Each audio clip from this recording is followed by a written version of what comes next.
বলিউড সবসময় ধর্মের কাহিনীকে এদিক সেদিক করে মুভি তৈরি করে আর সেটা হয়ে যায় বুম।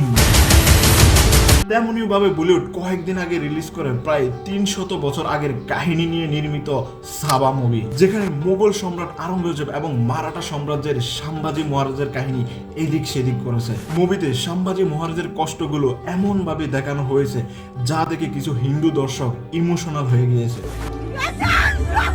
এবং এর ভিতর কিছু উচ্ছৃঙ্খল হিন্দু দর্শক আওরঙ্গজেবের বিভিন্ন স্থাপনা হামলা শুরু করে দিয়েছে। আর এই সুযোগের অপেক্ষায় বসে থাকে বিজেপি বা মোদী সরকার। ধর্মের এই ফাঁকফোকর ব্যবহার করে তারা ক্ষমতায় থাকে বছরের পর বছর এবং সর্বশেষ তাদের উস্কানিতে কিছু উগ্রবাদী হিন্দু নাগপুরে আওরঙ্গজেবের কবর ভাঙতে যায়, যার ফলে মুসলিম ও হিন্দুদের ভিতর কিছু অপ্রীতিকর ঘটনা দেখা যায়। বর্তমান সময়ে এই রাজনীতিবিদের চক্রান্ত কিছু উচ্ছৃঙ্খল হিন্দুরা মেতে ওঠে আর একের পর এক মুসলিমদের বিভিন্ন স্থাপনা, মসজিদ, কবর ভাঙচুরে তারা লিপ্ত হইতে থাকে।